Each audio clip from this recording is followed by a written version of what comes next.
राजस्थान विधानसभा के हमारे माननीय विधायक श्री महंत पीर बालकनाथ जी महाराज, सिद्ध सुरमणि बाबा अमृतनाथ जी महाराज की पावन पीठ के वर्तमान अधिपति फतेहपुर सीकरी से हमारे वरिष्ठ संत योगी श्री महंत नरहरिनाथ जी महाराज, नाथ पंथ की परंपरा के जो महत्वपूर्ण अलग अलग परंपराएं हैं, इनमें पूर्व राजा महंत योगी संध्यानाथ जी महाराज, परम सिद्ध चिड़ियानाथ जी महाराज की परंपरा के वर्तमान में प्लासनी से यहां पर पधारे श्री महंत गिरवरनाथ जी महाराज, करड़ा से पधारे श्री महंत योगी काशीनाथ जी महाराज, गोगामड़ी से यहां पर पधारे श्री महंत योगी रूपनाथ जी महाराज, जोगी डाड़ा से श्री महंत केशव जी महाराज, नौहर से श्री महंत योगी पंचमनाथ जी महाराज, सिरसा से यहां पर पधारे श्री महंत योगी सुंदराई नाथ जी महाराज, श्री महंत नारायणनाथ जी महाराज, श्री महंत योगी मंगलाई नाथ जी महाराज, बागरा से यहां पर पधारे श्री महंत योगी विक्रमनाथ जी महाराज, श्री महंत योगी अतराई नाथ जी महाराज, भीड़भंजन जैतपुर गुजरात से यहां पर पधारे श्री महंत योगी कमलनाथ जी महाराज, नाथ संप्रदाय और खड़दर्शन संप्रदाय से जुड़े हुए हमारे सभी पूज्य संतजन, योगेश्वर और हजारों की संख्या में श्री मंदिर के उत्सव समारोह में उपस्थित सभी श्रद्धालुजन, उपस्थित बहनों और भाइयों, श्री मंदिर के इस पावन आयोजन में आप सबसे इस मंदिर में, इस पावन धरा पर योगीराज जालंधर नाथ जी महाराज की इस पावन साधना स्थली का दर्शन करने, यहां की सिद्धि और साधना के प्रभाव को, उस आध्यात्मिक प्रभाव को आत्मसात करने का सौभाग्य हम लोगों को एक बार फिर से प्राप्त हुआ है। बड़ी आध्यात्मिक अनुभूति और आनंद की अनुभूति हम लोगों ने कल से यहां पर ली है। इस पूरे आयोजन को इस कुशलता के बावजूद यहां पर आयोजित करने के लिए मैं महंत पीर गंगानाथ जी महाराज को, जिन्होंने ब्रह्मलीन महंत पीर शांतिनाथ जी महाराज के जो भी उनके द्वारा आसाद की गई थी, उन कार्यों को एक नई ऊंचाई प्रदान की है। मैं इस अवसर पर उनका हृदय से अभिनंदन करता हूं और आप सभी को इन पूरे आयोजन के प्रति अपनी शुभकामना भी देता हूं। बहनों और भाइयों, भारत दुनिया के अंदर अलग क्यों है, हमें इसे समझना होगा। और इसको समझने के लिए हमारे पर्व, हमारे त्योहार, हमारी परंपराएं, हमारे ऋषि मुनि, हमारे विद्वान, हमारे सैनिक, हमारे किसान, हमारे नौजवान, समाज की आधी आबादी बहन और बेटियों के, माताओं के योगदान, इन सब की उस विशिष्टता को हमें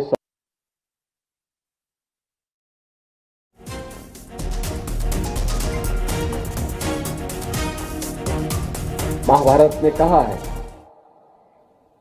कि दुर्लभम भारतीय जन्मम मानुषम तत्र दुर्लभम, यानी भारत में जन्म लेना दुर्लभ है और उसमें भी मनुष्य के रूप में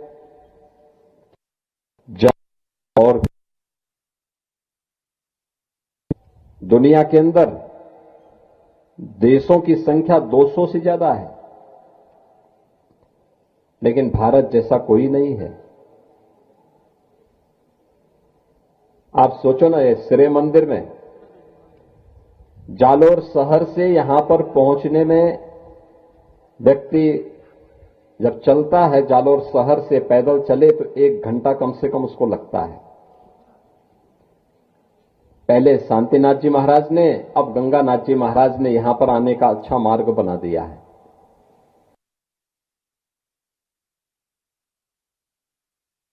के नवनिर्माण के प्राण प्रतिष्ठा कार्यक्रम में यहां पर पधारे थे। पूज्य शांतिनाथ जी महाराज के सानिध्य में उस समय के आयोजन में भागीदार बनने का सौभाग्य प्राप्त हुआ था।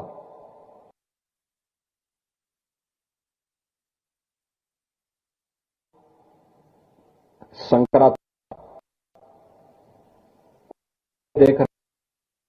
भी मैं देख रहा हूं, हजारों की संख्या में श्रद्धालु आ रहा है, हजारों की संख्या में। यहां का आध्यात्मिक प्रभाव अलग ही है। हम लोग हजारों की संख्या में यहां पर एकत्र हैं, कोई भय नहीं, हर व्यक्ति में निश्चिंतता है। इस आध्यात्मिक प्रभाव में हर व्यक्ति डूब करके आनंद से भाव विभोर है, उन सिद्धों के प्रति कृतज्ञता ज्ञापित कर रहा है।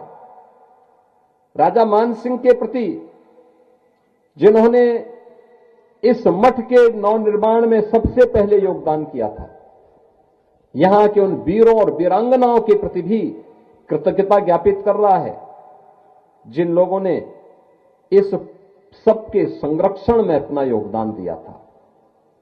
और मैं कल से लगातार देख रहा हूं, मनुष्यत की बात तो दूर, मैं तो कल से देख रहा हूं यहां के जीव जंतु में भी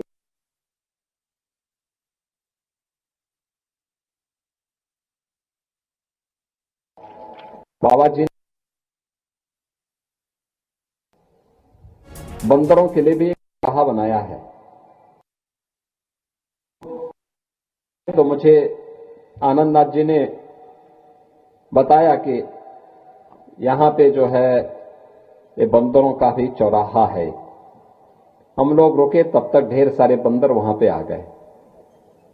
और अक्सर हम देखते हैं कि बंदरों का स्वभाव होता है ना कि वो छीना झपटी करते हैं, वो बहुत शालीनता के साथ, यानी मनुष्यों को भी सीखना चाहिए।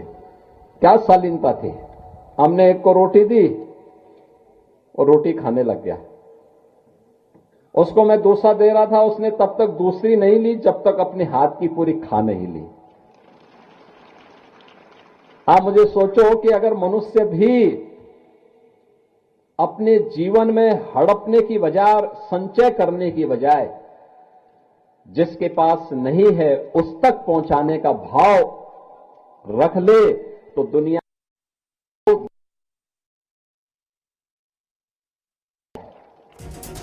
लोभ का संवरण करना भी एक साधना है, और इस साधना को भी अपने जीवन का हिस्सा बना देना, ये उससे भी परम साधना है।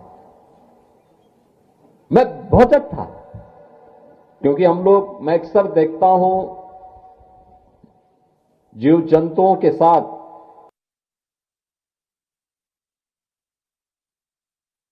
और मैं देख रहा था, आया, उसने रोटी ली, उस रोटी को खाने लग गया। तब तक वह दूसरी रोटी नहीं लिया जब तक कि उसको पूरी खा नहीं लिया। अक्सर होता तो एक साथ अपने पास भी इकट्ठा कर लेता, लेकिन नहीं, वो आराम से एक रोटी खाया, फिर उसके बाद जब दूसरा दिया तब उसने दूसरा लिया। यानी ये भाव, वो आध्यात्मिक प्रभाव संतों के सानिध्य में, इसीलिए तो कहते हैं कि हमारे ऋषि मुनि जहां पर साधना करते थे, उस पूरे क्षेत्र का प्रभाव भी वही आध्यात्मिक प्रभाव इतना प्रभावी होता था कि एक ही घाट पर शेर और गाय दोनों पानी पीते थे। ये आध्यात्मिक प्रभाव यही है। ऋषि मुनियों के आश्रम में जो कहते थे कि एक ही साथ सभी कुछ एक साथ उस आश्रम में निवास करते थे। और भगवान शिव तो उसके प्रतीक जो हैं, देखो ना, मां पार्वती दुर्गा की प्रतीक है, उनकी सवारी शेर है, और भोलेनाथ की सवारी बैल।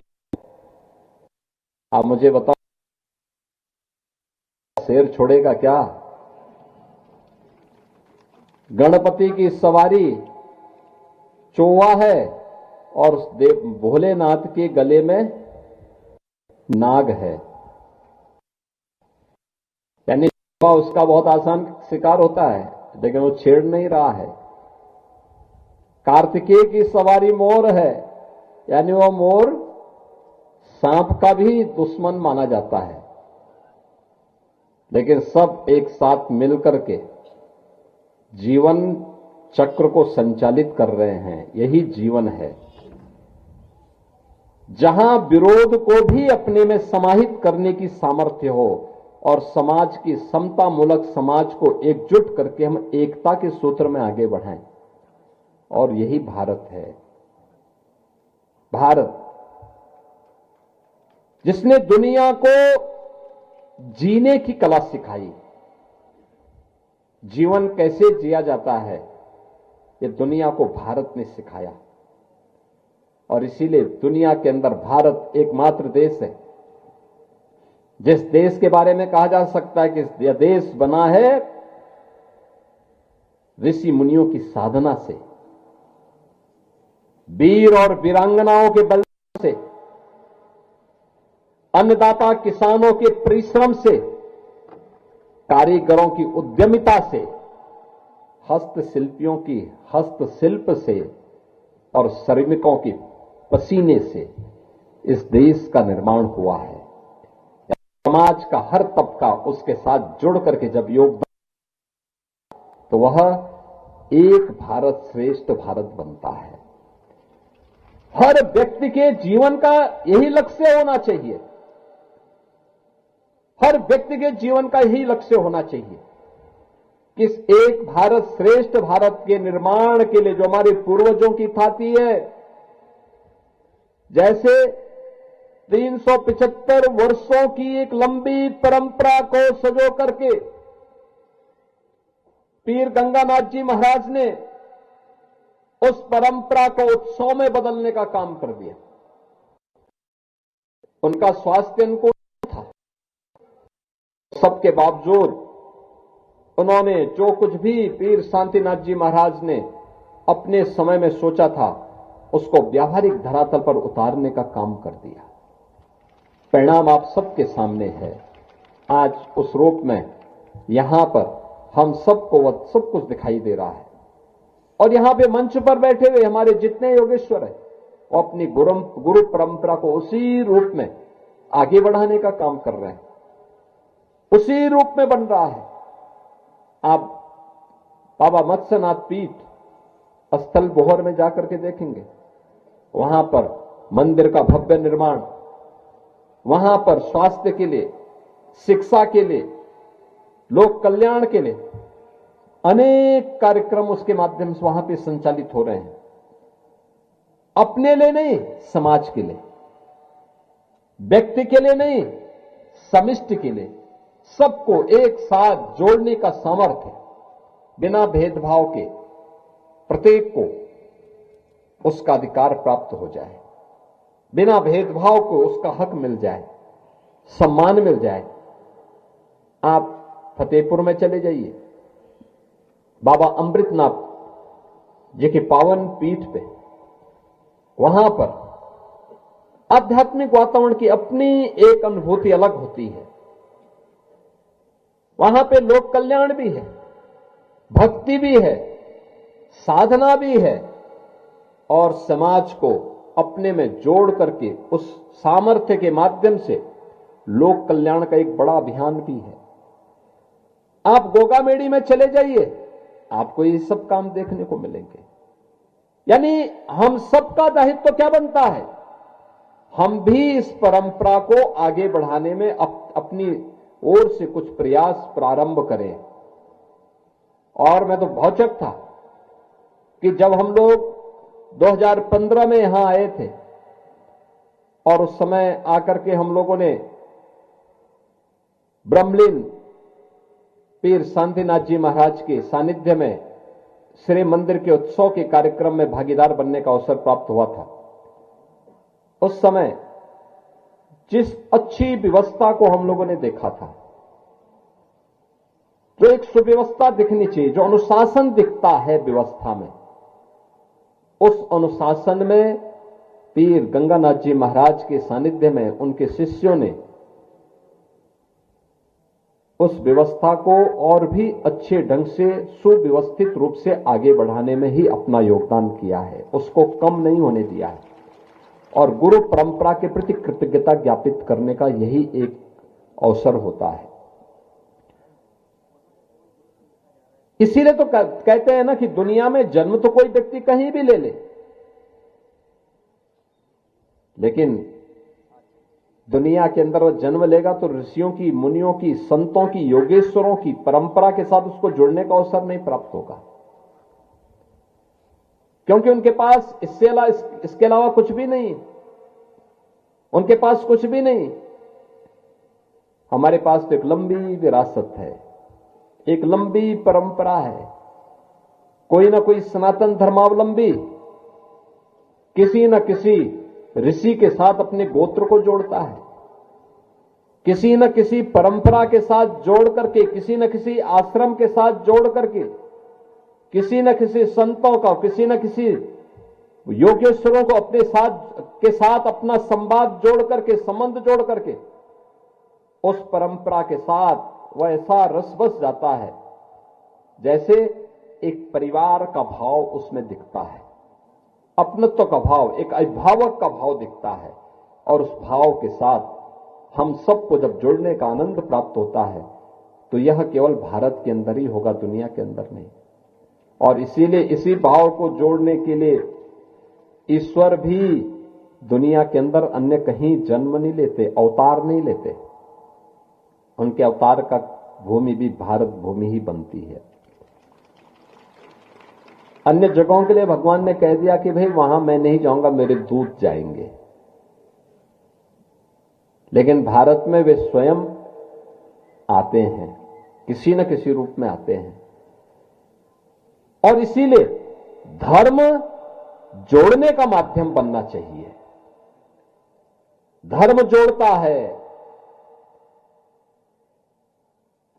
जातियां समाज को व्यवस्थित रूप से उस व्यवस्था को संचालित करने का माध्यम होंगे, लेकिन जातिवाद उस व्यवस्था को खंडित करता है, कमजोर करता है। आपने यहां पर वीरों के जो इतिहास देखे हैं, यहां के वीरों के बीरमदेव हों, कीर्ति चौहान हों, अलाउद्दीन खिलजी के समय में अलाउद्दीन खिलजी के साथ युद्ध करते हुए जिन्होंने वीर गति को प्राप्त किया था, जौहर राजस्थान की परंपरा का एक ऐसा दीप्त तेज है जिसने राजस्थान की वीरांगनाओं के तेज से शत्रु को जलाने की, दुश्मन को जलाने की सामर्थ्य प्राप्त।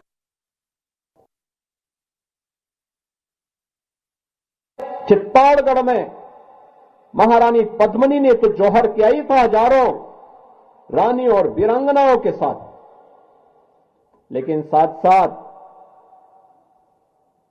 इस जालौर में भी वह परंपरा अलाउद्दीन खिलजी के समय, उसके बाद भी देखने को मिली है। और इसीलिए मैं कह रहा हूं, यह देश बना है वीर और वीरांगनाओं के बलिदान से, अन्नदाता किसानों के परिश्रम से, कारीगरों के उद्यमिता से, आपने देखा होगा, आप श्री मंदिर की कितना बारीक कारीगरी की गई है, दुर्लभ है, दुनिया देखने के लिए आती है, दुनिया देखती है। ये भी एक कला भी एक अद्भुत ईश्वरीय देन है। ये कारीगरी, इसका संरक्षण होना, इसको बनाए रखना, यहां के एक एक उसको आपने देखा होगा कैसे व्यवस्थित रूप से सजो करके रखा गया है। एक एक शिलालेख लिखे गए हैं। कब जोधपुर नरेश महाराजा मानसिंह ने कब कौन से कार्य के यहां पर आयोजित, कौन सा कार्य संपन्न किया था, उस समय के शिलालेख में सोचो ना। सैकड़ों श्री मंदिर का प्रारंभ निर्माण करते समय, उस समय महाराजा मानसिंह जी ने 3,51,000 रुपए से अधिक खर्च किया था। 3,51,000 करोड़ हजारों वर्ष पहले, सैकड़ों वर्ष पहले खर्च करने का मतलब, आज अगर उसकी कीमत जोड़ी जाए तो आज के समय में उसकी कीमत हजारों करोड़ में आएगी, हजारों करोड़ में। और उस समय उन्होंने खर्च किया था, क्योंकि जालंधर नाथ जी महाराज की इस पावन परंपरा को सम्मान देना था, क्योंकि उन्हीं की कृपा से उनके राजवंश की परंपरा आगे बढ़ी थी। संतों की कृपा कब और कहां बरस जाए कुछ नहीं कहा जा सकता। और बहनों और भाइयों, हम भारतवासियों को इस बात पर गौरव की अनुभूति करनी चाहिए। एक समृद्ध विरासत के हम वारिस हैं। जब हम इस समृद्ध विरासत के वर्तमान के उत्तराधिकारी हैं, तो उसका संरक्षण करने की जिम्मेदारी भी हम सबकी होनी चाहिए, हम सबकी होनी चाहिए। और मैं तो इस बात को बोलता हूं कि जब 145 करोड़ का भारत एक स्वर में बोलेगा, दुनिया की कोई ताकत हमारे सामने ठहर नहीं सकती है। कोई दुनिया की ताकत भारत के सामने ठहर नहीं सकती है। दुनिया के अंदर आप किसी भी अन्य देश में जाएंगे, तमाम देश दुनिया के अंदर ऐसे हैं जिनकी आबादी भारत के समकक्ष होगी, भारत से कम होगी, लेकिन फिर भी अच्छी संख्या में उनकी संख्या है। लेकिन उन पे कामकाजी लोगों की संख्या उतनी नहीं जितनी भारत के अंदर है। दुनिया के अंदर 200 के आसपास जो देश हैं, इन सभी देशों के अंदर कामकाजी लोगों की संख्या अगर देखनी है तो दुनिया के अंदर सबसे अधिक कामकाजी लोग 56 से 60% लोग भारत के अंदर ऐसे हैं जो कामकाजी हैं, काम करने में विश्वास करते हैं, परिश्रम करते हैं, पुरुषार्थ करते हैं। उन लोगों की ये ताकत भारत की ताकत है। तब भारत आज प्रधानमंत्री मोदी जी के नेतृत्व में दुनिया की एक बड़ी ताकत बनने की ओर अग्रसर हुआ है। ये नेतृत्व पर निर्भर करता है कि वह इस ताकत का इस्तेमाल किस रूप में करता है। पहले की सरकारों ने बांटने में विश्वास किया, परिणाम था हम आपस में बटे थे, जाति के नाम पर बटे थे, क्षेत्र के नाम पर बटे थे, भाषा के नाम पर बटे थे। जाति, क्षेत्र और भाषा का विभाजन देश को कमजोर कर रहा था। कहीं कश्मीर की समस्या थी, कहीं पे अन्य समस्याएं थी, नक्सलवाद की समस्या अलग थी, भाषाई विवाद अलग थे, जातीय संघर्ष अलग था, अराजकता का तांडव होता था, शासन की सुविधा का लाभ गरीबों को नहीं मिल पाता था, दलितों वंचितों को नहीं मिल पाता था, अति पिछड़ी जातियां उससे वंचित रह जाती थी। मोदी जी आए, उन्होंने देश को एक स्वर में जोड़ने का काम किया, कश्मीर की समस्या का समाधान निकाला, नक्सलवाद की समस्या का समाधान निकाला, गरीबों को उनका अधिकार दिलाया, हर प्रकार की सुविधा उन तक पहुंचाने का काम बिना भेदभाव के किया। एक पक्ष उसका, दूसरा पक्ष विकास का। जहां रोड नहीं वहां अच्छे रोड दिए, जहां ट्रेन नहीं वहां ट्रेन की सुविधा दी, जहां मेडिकल कॉलेज नहीं वहां मेडिकल कॉलेज दिया, जहां एयरपोर्ट नहीं वहां एयरपोर्ट दिया, जहां मेट्रो नहीं वहां मेट्रो की सुविधा दी, जहां इंजीनियरिंग कॉलेज नहीं थे वहां इंजीनियरिंग कॉलेज और आईएम जैसी संस्थाएं दी, एम्स जैसी संस्थाएं दी। और विकास के बड़े बड़े कार्य के बाद ही जब देश के अंदर अब जनता की आस्था को भी सम्मान मिलना चाहिए, ये बात जब सामने आई, पिछली सरकारें क्या करती थी? आस्था का अनादर करती थी। भारत की आस्था, सनातन धर्म की आस्था को रूढ़िवाद मानती थी, अंधविश्वास मानती थी। मोदी जी ने कहा नहीं, भारत की आस्था, सनातन धर्म की आस्था, ये भारत की आस्था है और आस्था के बगैर कोई समाज आगे नहीं बढ़ सकता। इसके लिए उन्होंने काम करना प्रारंभ किया। अयोध्या में राम मंदिर का निर्माण, ये 1947 में भी हो सकता था, 48 में हो सकता था, 49 में हो सकता था, 50 में हो सकता था। उल्टा की सरकारें लगातार पैरवी उल्टी करती थी, कहती थी राम हुए ही नहीं, कहते थे कृष्ण हुए ही नहीं, राम सेतु को तोड़ रहे हैं, कहते राम हुए ही नहीं। सुप्रीम कोर्ट में एफिडेविट देते हैं, कहते राम हुए ही नहीं। इसको मिथक मानते थे। कितना बड़ा अपमान। हम गांव गांव में मिलते हैं, अभिवादन हमारा क्या होता है? राम राम जी, राम राम का संबोधन होता है। हमारे आराध्य प्रभु श्री राम को जिसने नकारने का काम किया, प्रभु ने उनको ऐसा ठुकरा दिया कि हमेशा के लिए वे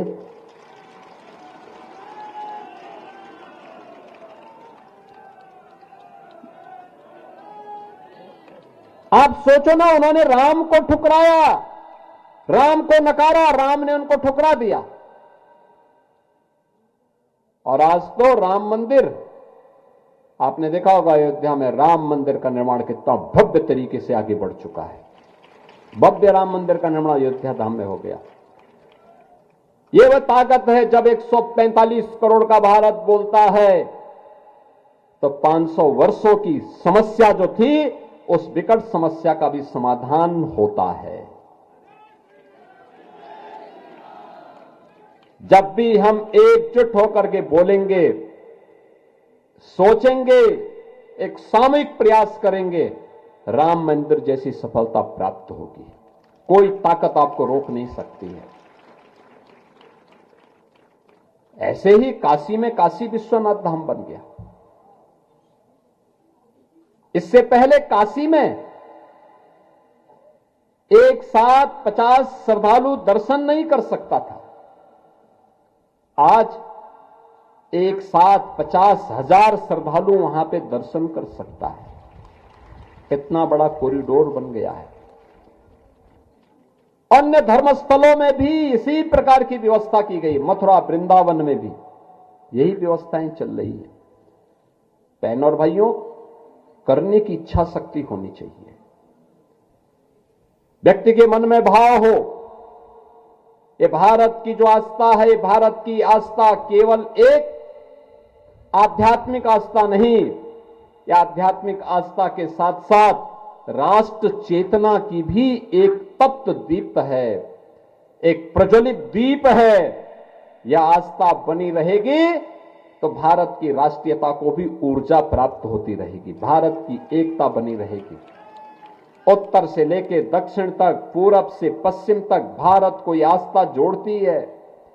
यही आस्था हमारी सबसे बड़ी ताकत है। याद रखना, यह आस्था को बनाए रखने के लिए हम सबको अपनी उन कमियों को दूर करना पड़ेगा। जो कमियां हिंदू समाज को अतीत में गुलामी की ओर लेके गई थी, जातिवाद, छुआछूत और अस्पृश्यता का भाव, दहेज प्रथा, बहुविवाह, बाल विवाह, नशा, इन सब से दूर रहते हुए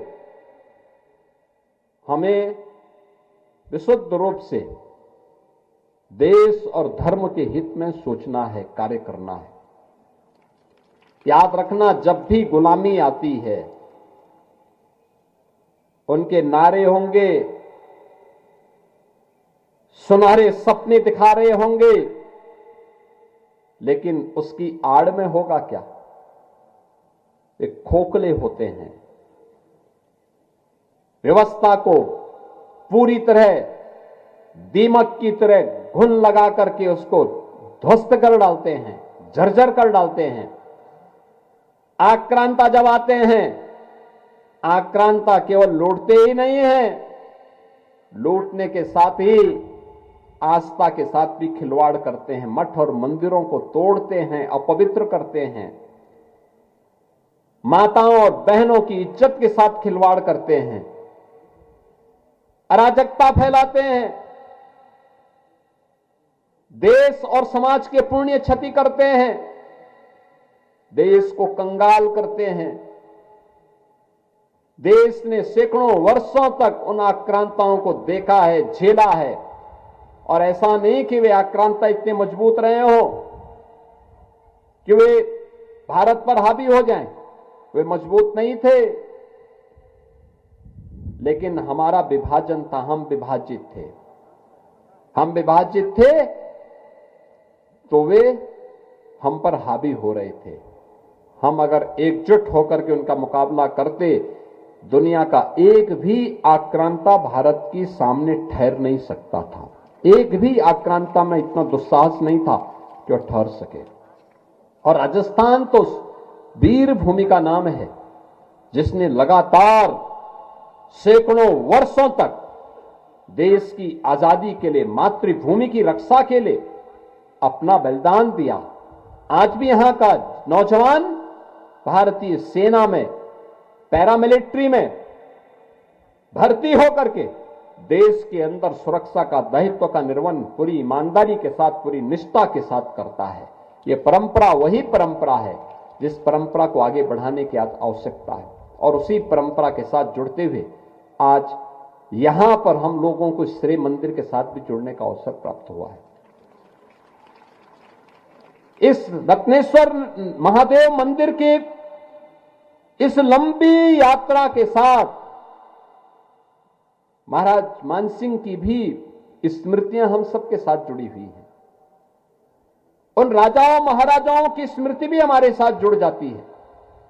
यानी एक और हमारे संतों की पवित्र परंपरा है, दूसरी तरफ उन राजा महाराजाओं की भी ओजस्वी परंपरा है, जिन्होंने इन सभी कार्यक्रमों को व्यवस्थित रूप से आगे बढ़ाने के लिए उस समय मुक्त हस्त से सहयोग देकर के इस पूरे कार्यक्रम को इस रूप में दिया।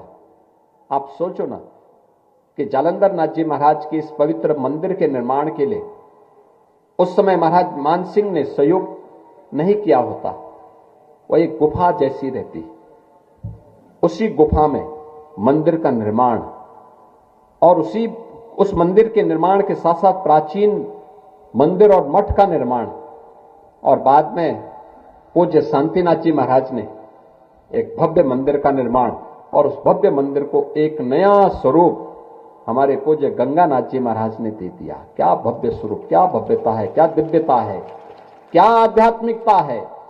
और धार्मिक कर्मकांड निरंतर यहां पर संचालित होकर के उसको एक नई ऊंचाइयां प्रदान कर रहे हैं। हम सबका भी दायित्व बनता है इन सभी कार्यक्रमों के साथ हम जुड़े, इसको आगे बढ़ाएं। याद रखना, ये नाथ संप्रदाय की परंपरा है, नवनाथ और 84 सिद्धों की पावन परंपरा हर कालखंड में इस धराधाम पर विराजमान है, अपनी कृपा प्रसाद बिखेरती है। ये संत, ये योगी, ये योगेश्वर, ये सदैव अजर हैं, अमर हैं। सूक्ष्म दृष्टि से इनकी कृपा सदैव हर भक्त पर बनी रहती है। आस्थावान श्रद्धालुओं पर इनकी कृपा हमेशा बरसती है। हम भी अपने स्तर पर प्रयास करें। समाज के लिए, देश के लिए, धर्म के लिए किया जाने वाला कोई भी योगदान कभी व्यर्थ नहीं जा सकता। हमारा प्रयास होना चाहिए। हम भी समाज की कुरीतियों को दूर करने में अपना योगदान दें।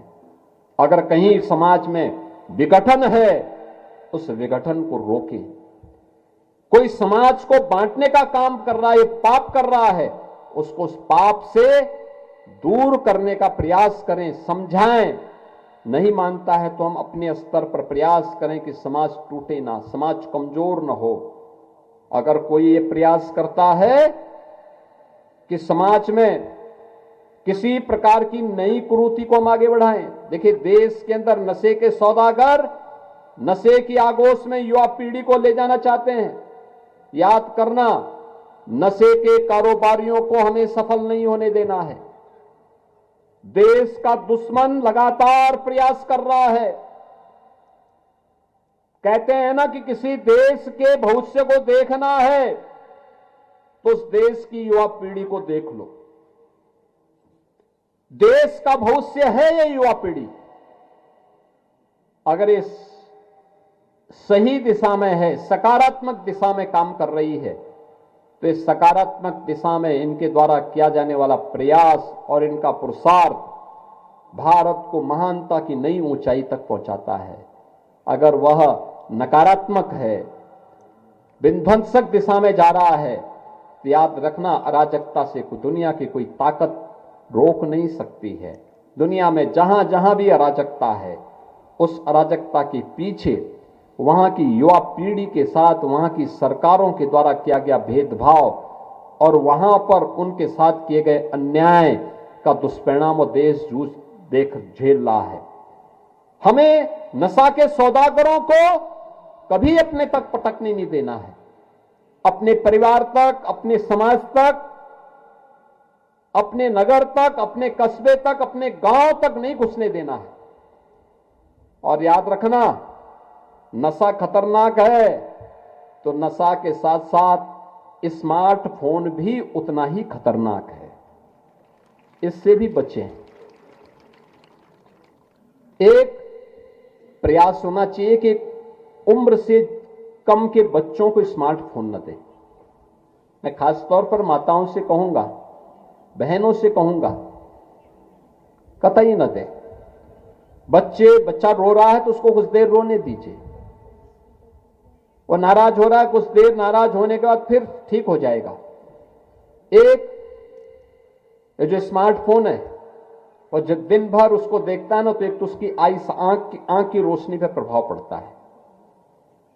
दूसरा, जितना समय वह उस स्मार्टफोन पे खर्च कर रहा है, 4 घंटे, 5 घंटे, 6 घंटे, 8 घंटे, उतना समय वह अगर अपनी पाठ्य पुस्तकों और अच्छी पुस्तकों को देखें, उस पर लगाएं, योग करें, व्यायाम करें, कसरत करें, इस पर लगाएगा तो उसका जीवन सुंदर होगा, व्यवस्थित होगा, आगे बढ़ेगा। वो स्मार्टफोन उसका समय भी खराब कर रहा है, उसका श्रम भी खराब कर रहा है, उसकी आंखों को भी खराब कर रहा है और उसकी सोचने की सामर्थ्य को भी, बुद्धि को भी कुंठित कर दे रहा है। डिप्रेशन का शिकार हो रहे हैं लोग। तमाम ऐसे गेम उसके साथ जुड़े हुए हैं जो गेम उसको नकारात्मक दिशा की ओर ले जा रहे हैं। तो नशा के साथ साथ स्मार्टफोन को भी रोकने की दिशा में एक नया प्रयास हमारा होना चाहिए। नशा को रोकने, नशा और स्मार्टफोन दोनों पर बराबर प्रहार